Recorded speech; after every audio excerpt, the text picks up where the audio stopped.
believe Man United and Newcastle being in the Champions League is a big stepping stone for them. And I believe with the right recruits at Man United this summer, we've got an opportunity in the Champions League next year. So, of course, I'm going to be happy because I tweeted it earlier and I mean it. You've got 3 hopes, mate. Bob Hope, no open envelope. You ain't winning nothing in the Champions League next season. You would have been part of that same group of people at the start of this season that would have said you won't make it into the top 4 and you're not going to win any trophies. Do you genuinely believe you're going to win the Champions League? That isn't what I said, is it? That isn't what I said. You said you got a chance to win it. You ain't got no chance to win it. I believe. So, hang on. So Man United this summer, and I'm going to use names of players we're linked with. If we sign Costa in goal, Kim Min-jae at the back, a Frankie De Jong or Caicedo in the middle, and Harry Kane up top, you believe there is no chance Man United could challenge for the Champions League next year? No chance whatsoever. Why? Because you still got Luke Shaw stinking it out, doing dumb shit every now and again. Handballs and giving away pens and free kicks on the edge of the box because he can't defend. He ain't that good. Yeah. You've still got Bruno Fernandes just being bang average. Yeah. You've still got Marcus Rashford going on a purple patch and then disappearing for 3 months. Yeah. You've still got the little fidget spinner you spent £100 million on that, mate, no disrespect. My daughter probably weighs more than him. Like, do you know what I'm saying? My daughter's probably got more physicality than him on the football pitch. Like, you have got no chance of winning the Champions League with all them signings. No chance whatsoever. You ain't. You need a hell of a lot more than that, mate. Yeah, which your club won't do. Your fans would be happy if you signed all them players and around and round and round Man United go again. That's it. Listen, we'll see. So when you say we've got no chance, how far will Man United go next year? It depends who you get in your group. You might not even get out of the group. Let's be real here. You couldn't even beat Villarreal in the final, mate. I understand that, but we, I understand even could be in the semi. You're saying we won't win it. So how far do you think Man United? Oh, sorry, I forgot you got Sancho stinking it out and then going on holiday for 3 months. Okay, so how far do you think Man United will go next year? I'd say the furthest Man United could get in that Champions League is at very best, quarterfinal. Okay, fair enough. And we'll see what happens with it. We'll see who we sign. We'll see how things progress. I look at it this way. The way we were written off at the beginning of the season, we've exceeded expectations based on predictions this year, 110%. I'm already seeing us being written off and everything again next year. And we have a good summer. We're going to be an even better team. There's no doubt. This is the thing, Jerry. When you're saying about exceeding expectations, whose expectations are you exceeding? Fans that don't support your club, ex-players of like. So when you're doing videos on Gary Neville and people are crying about Gary Neville, Arsenal fans are in bits about Gary Neville. Who cares what Gary Neville says? As a Man United fan. Why does Arsenal fans care what Gary Neville's got to say? Genuinely, who cares? Because discourse on football is what we do. So I care about anybody's opinion. I care about all my viewers, and half these viewers don't even use their real names. I care about their opinions. I care about your opinion. I care about your opinions on Man United. That's why I ask you questions. I care about. No, I understand that. My point is, why you are allowed to actually go above and beyond. What were your expectations for Man United this season? Genuinely, I predicted us coming 7th. I didn't believe. I thought it was such a big task. I thought year one's going to be a real struggle for the manager. I didn't expect us to be as good as we were. I said, look, if we could sneak a cup, that would be amazing. But I didn't think we would, and that was based on how poor we were, the state of the squad, the issues that were going on in the summer. And there's a lot for him to do. So we've exceeded my expectations. So when I say expectations, I don't remember very many pundits, rivals, YouTubers, content creators predicting us to be anywhere near the top 4, let alone. Perfect. Can I just cut in there? Perfect. And therein lies the problem. Yeah, because everyone was just, oh, well, we're finished 7th this season. It'll be all right. Why weren't you all rioting? Why are you all turning up at the stadium every week? I can explain that. So this is the difference between you and I. I believe that we were in such a state, such a problem, it was going to take time to fix. A lot of people have said this year we wouldn't be in the top 4 if Chelsea and Spurs and Liverpool are at their absolute best. And there is an element of truth to that. However, if we were it's only half the truth. Because if we were as bad as everybody predicted, those other 3 teams losing wouldn't have helped us because we'd have also lost that many games and also be sitting in and around the same amount of points as them, right? Because Chelsea not being good doesn't make Man United win games. Doesn't help us score goals, keep clean sheets, whatever Chelsea do, even though they're out the way. Because if we were as bad as everybody expected, we'd still be there. So I didn't expect those teams, though, to be as poor as they have been this year. So I thought there'd be improvement. And what I actually said is, I want to see a style of football. I want to see us get better. I want to see us improve. But I just couldn't see us breaking past those teams because of where they were at the end of last season, the summers they had, and the progression I expected within them. So that's the thing with the prediction. You can want your team to get better, but what Man United can't control is how much better everybody else gets. Let's just say next year Arsenal do improve, and you get 100 points, but City get even better and get 102. There's not much more you could ask from your team, right?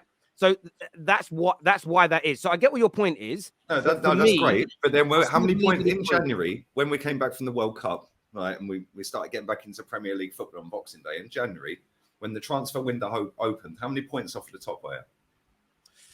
Don't remember. I can go and check. I don't remember off the top of my head. Because probably about 10, something like that. 10 to 12, something like that. Well, let's see, because you can pull up the stats real quick. I don't know where you find all of these stats, but you pull them up real quick. The Premier League website. They're on the Premier League website. Actually, you know what's probably actually the best ones is Who Scored, probably the best website, because what you can do on Who Scored is you can change the Premier League by dates, the table by dates. You put in the beginning of the season. So what date? So you want what custom date? From 1st of January the 1st. But how many points off the top were you?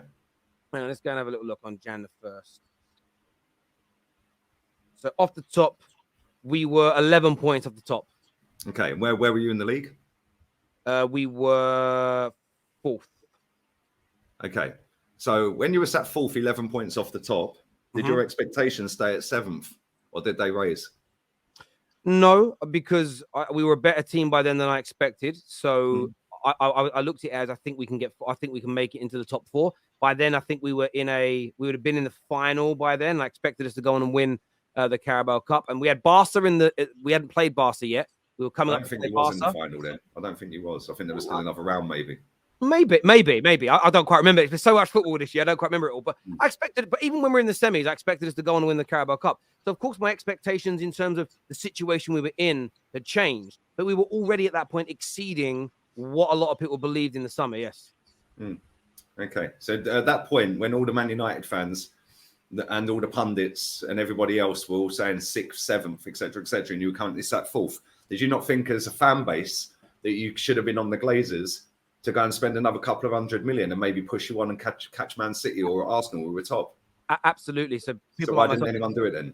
So again, I can't speak for other men. Nobody did it. Everyone was happy. You're overachieving.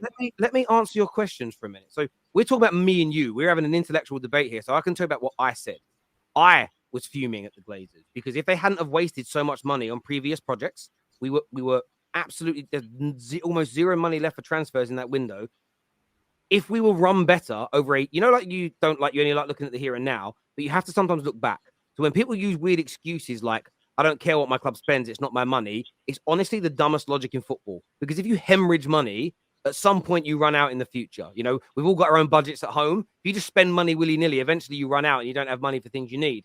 We were in a position in January where if we went out and bought 2 top players, a striker was definitely needed. We ended up with Weghorst, and a top-class midfielder was needed. And we ended up with Sabitzer. We'd have gone out and bought a world-class midfielder and a world-class striker. We could have closed that gap further on Man City.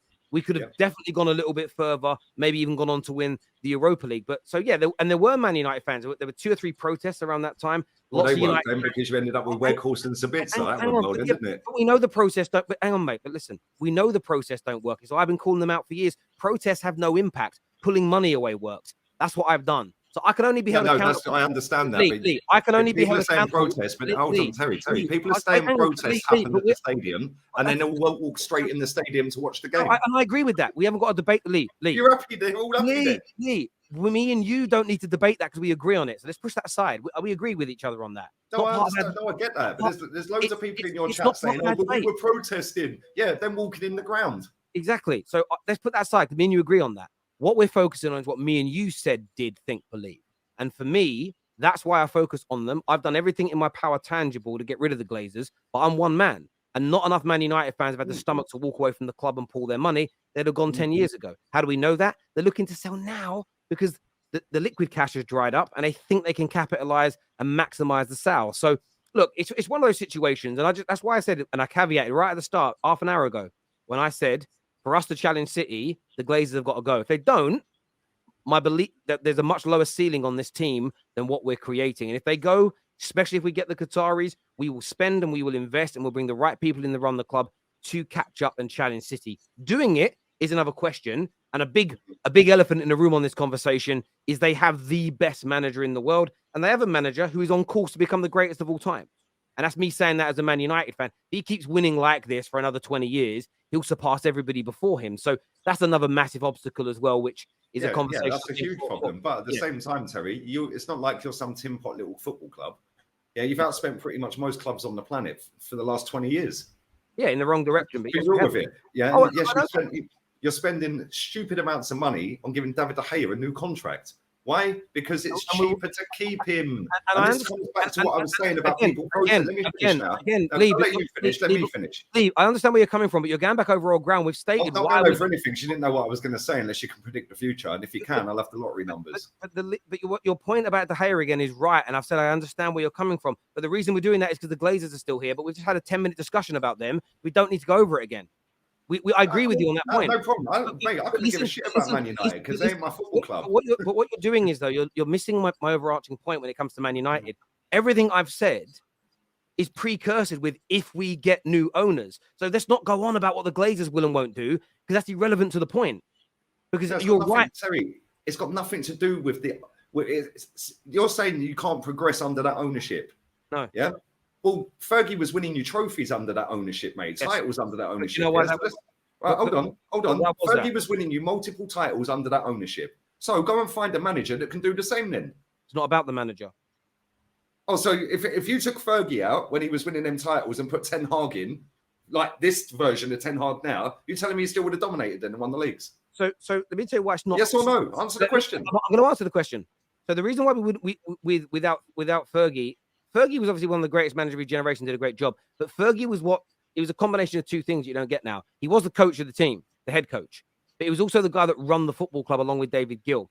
So the Glazers, when Fergie was there, they of course they signed off on the signings being made. But David Gill and Sir Alex Ferguson run the football club in a brilliant way. The club hasn't had people running it well for a decade. How you are run and how you are structured, that's the foundation. Without that, even the best managers in the world will struggle. You need a very, very good foundation. We've seen what's happened with.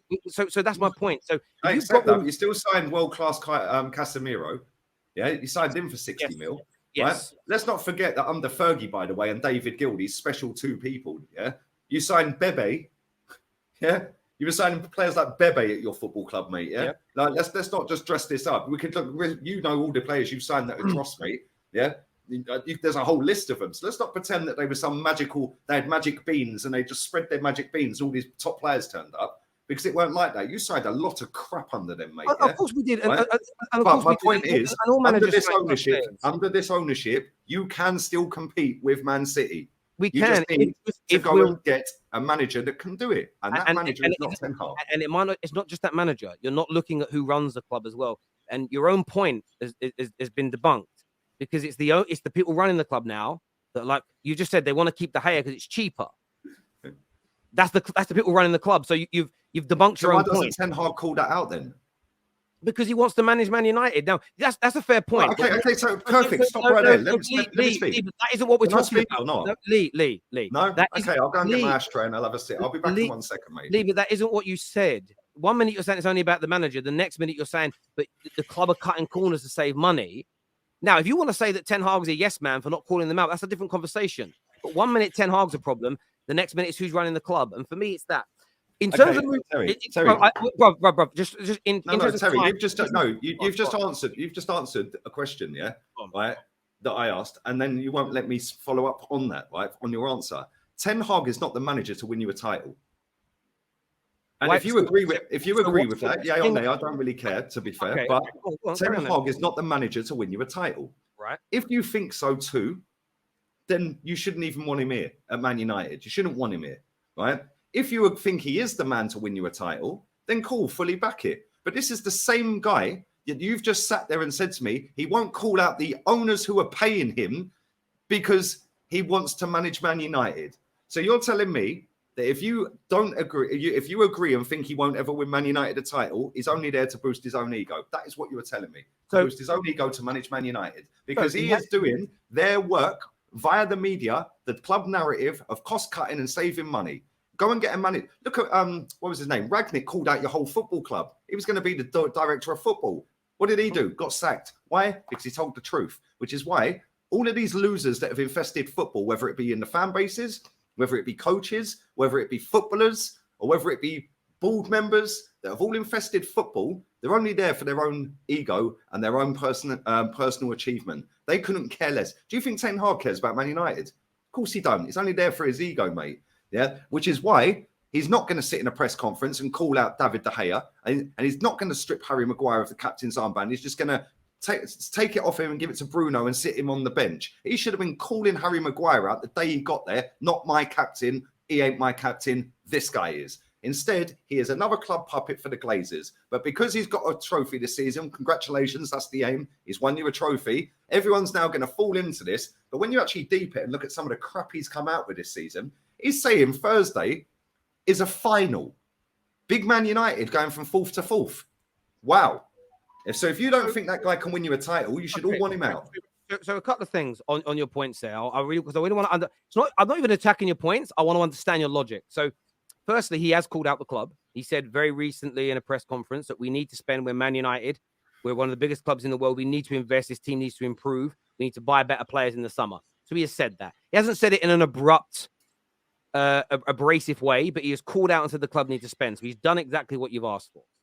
He's done that. He's also spoke about new goalkeepers and new positions that are needed and to challenge people. He's done it in a diplomatic way. Your point that you just said, I mean, also we've seen your point about should have come in and said not my captain and slagged him off. I don't want to see that. I don't think it's right for the dressing room. Guardiola, when he came, just because I think it's too abrasive. I don't think it creates the harmony you need in the dressing room. Pep Guardiola, Pep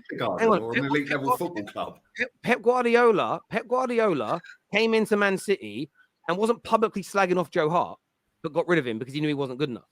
Wasn't publicly slagging him off, but he did it he was kind of nice about him publicly, but behind the scenes moved him on. Now, at the end of the day, Man United, our manager is by the end of this summer, so much of the dead wood from when he took over, which is 12 months later, that we wanted out. The majority of it, if not all of it, and some are contentious. Some people like Shaw, some don't. Some people like Bruno, some don't. Some like Rashford, some don't. But the players that the majority said are not good enough will pretty much all be gone. And all Man United fans knew it would take 2 to 3 windows to get rid of all the problems at this club. The third point I want to understand is it's not about Ten Hag. You said Ten Hag don't care about the club. He's there for his own ego, money, whatever else it may be. What manager, what elite level managers that join the biggest clubs in the world do you think really care about the club? Or do you think they're all there for their own ego and to win things and to Ancelotti cares about Real Madrid.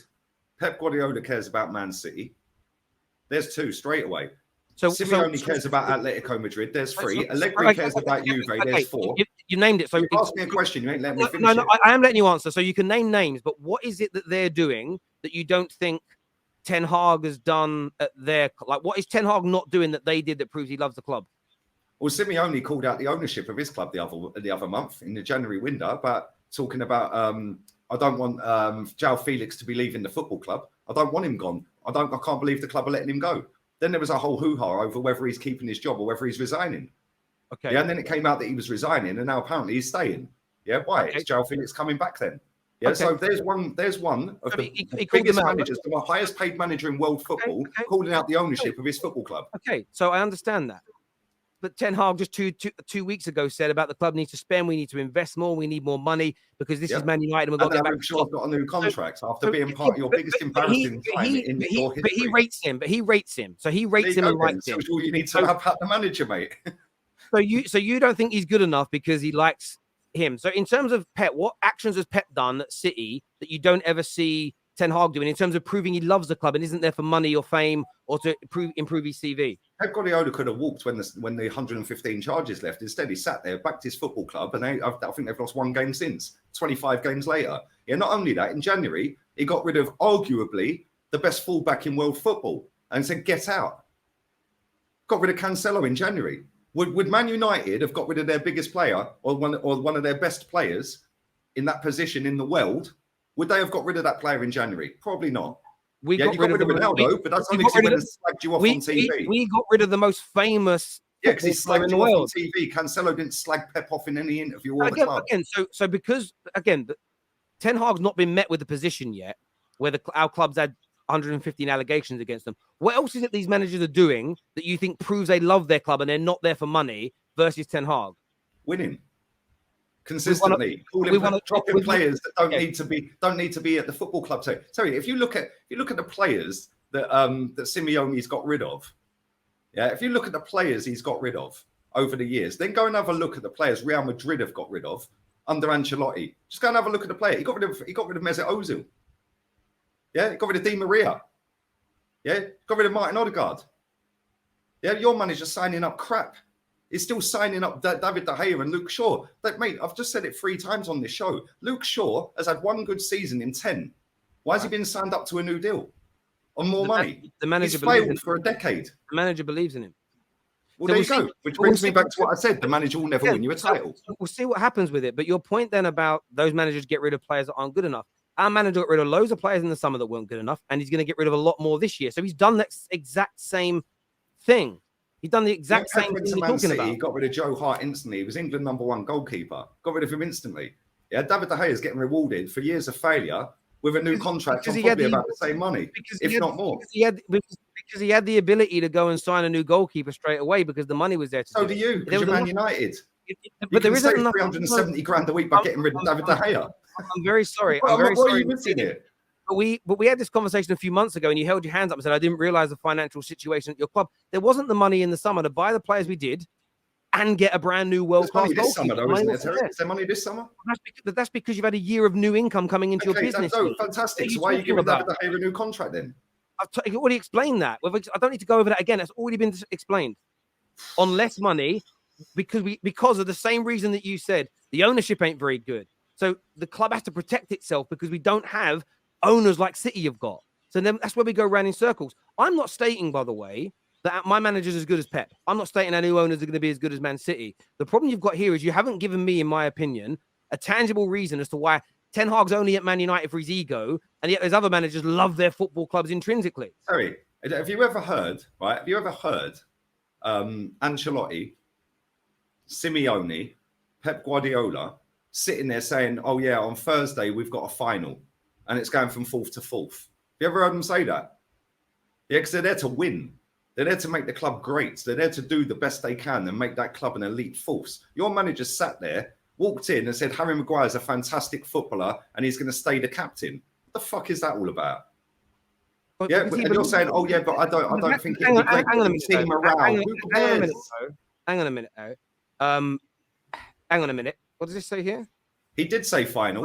Saying he didn't hang on a minute. Pep Guardiola last week, before the Champions League semi-final game, says it's a final at home next week for us. He said it last week, Pep Guardiola. He literally said it last week about a semi-final was a final. Yeah, and what's that to do, Terry? To get into a final of the biggest club competition on the planet. You're going from 4th to 4th. You said, Lee, you've done yourself. You said, show me. It took me 30 seconds of Googling it. He called a semi-final final. He called a semi-final final. You just said that's wrong. Does it have the word final in it?